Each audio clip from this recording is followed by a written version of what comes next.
नमस्कार विद्यार्थी मित्रांनो, नर्सिंग नोट्समध्ये आपले स्वागत आहे। आजचा टिपालिहाचा पुढील प्रश्न आहे, रोल प्ले म्हणजे भूमिका नाट्य। या पद्धतीमध्ये एखादा प्रसंग तयार करून विद्यार्थ्यांचा सहभाग घेऊन छोटेसे नाट्य पाठाच्या अनुषंगाने केले जाते व पाठाचा आशय सहज समजावून सांगितला जातो। ही पद्धत वर्गात किंवा वर्गाबाहेर पथनाट्य स्वरूपात घेता येते। तर रोल प्ले म्हणजे एखादं नाटक घेणे, म्हणजे एखादा लेसन असेल, पाठ्य असेल तर तो विद्यार्थ्यांना सहज समजावा यासाठी हा रोल प्ले केला जातो। आणि त्याच्या या रोल प्लेमुळे काय होतं तर ते पाठाचा जो अर्थ आहे, पाठामधून आपल्याला विद्यार्थ्यांना काय शिकवायचे आहे, काय शिकवून द्यायचे आहे ते सहज समजते, म्हणून या रोल प्लेचा आधार घेतला जातो। ही पद्धत वर्गात किंवा वर्गाबाहेर पथनाट्य स्वरूपात घेता येते। म्हणजे पथनाट्य म्हणजे रस्त्यावर जे नाटक केले जाते विद्यार्थ्यांच्या सहभागाने त्याला म्हणतात पथनाट्य। आणि केव्हा करावे तर पाठाच्या सुरुवातीला, पाठामध्ये आवड निर्माण होण्यास, म्हणजे पाठाची सुरुवात करण्यापूर्वी हे पथनाट्य करावे, जेणेकरून विद्यार्थ्यांमध्ये उत्साह येईल की पुढे काय होईल, म्हणजे पुढे काय असेल। पाठाच्या मध्यंतरात सुरुवातीस पाठ समजावून सांगितल्यावर पाठातील मुद्दे प्रशिक्षणाधीन समजावून सांगण्याकरता पाठाच्या मध्यंतरास सुरुवातीला, त्यानंतर मध्यंतरास का तर मुद्दे हे समजून सांगण्याकरता मध्यंतरास।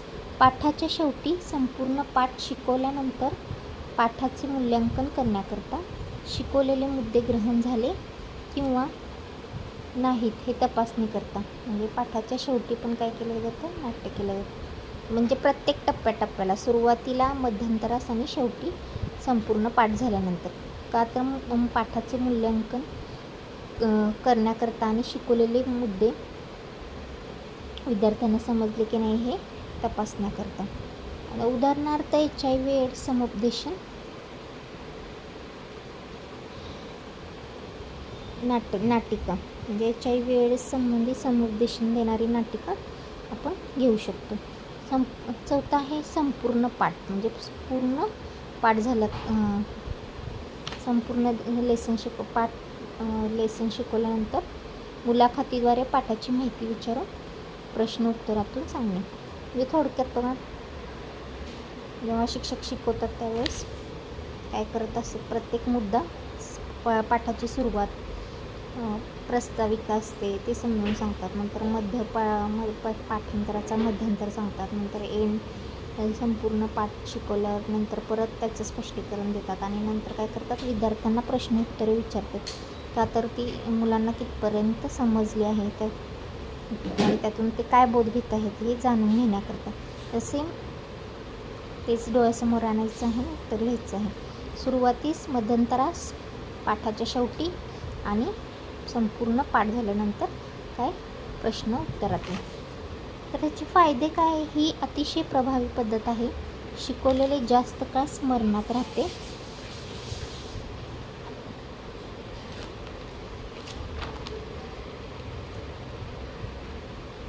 पाठात विद्यार्थ्यांचा सहभाग असतो, त्यांना संधी मिळते। प्रशिक्षणार्थींना आपली कला कौशल्य प्रदर्शित करण्यास संधी मिळते, भावनात्मक परिस्थितीतून जाण्यास मदत होते। तर काही वेळा याचे तोटे पण होतात, तर ते कोणते, कधी विषयांतर होते, ते कधी तर तयारी नसल्यास विद्यार्थ्यांना समजत नाही नेमकं काय चाललंय, मग ते काय होतं, एका विषयाकडून दुसऱ्या विषयाकडे जातात। त्यानंतर जास्त वेळ घेणारी आहे आणि प्रशिक्षणार्थींच्या कल्पनाशक्ती व उत्स्फूर्त प्रतिसादावर अवलंबून असते। हे आहेत तोटे। याचे प्रकार आहेत पूर्वनियोजित म्हणजे प्री प्लॅन्ड रोल प्ले आणि आकस्मिक म्हणजे इन्स्टंट रोल प्ले। तर पूर्वनियोजित नाट्य लिहून सराव करून सादरीकरण होते, बरोबर। पूर्वनियोजितच्या म्हणजे पहिल्याच प्लॅनिंग केली जाते, सराव केले जाते आणि नंतर सादरीकरण केले जाते। आकस्मिकमध्ये म्हणजे इन्स्टंट आता एखादा मुद्दा तुम्हाला दिला तर तो व्यवस्थित करता येईल का नाही, तर म्हणून जर मोठा मुद्दा दिला तर येणार नाही, म्हणून थोडक्यात मुद्दे दिलेले असतात. आणि भूमिकाची नावे स्वयंस्फूर्तीने सहभाग घेण्यास आमंत्रित करून व तयारीला 5 ते 10 मिनिटे दिली जातात. सहभागी गट चर्चा करून भूमिका नाट्य सादर करतात. तर हे इन्स्टंट रोल प्ले अशा प्रकारे केले जाते.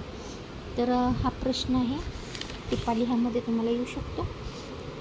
यापुढील टिपा लिहा मी घेणार आहे सेवा अंतर्गत प्रशिक्षणाचे फायदे. तर तो व्हिडिओ मी तुमच्यासाठी लवकरात लवकर घेणार आहे. तोपर्यंत माझ्या चॅनलला लाईक, शेअर, सबस्क्राईब, कमेंट करायला विसरू नका. थँक्यू.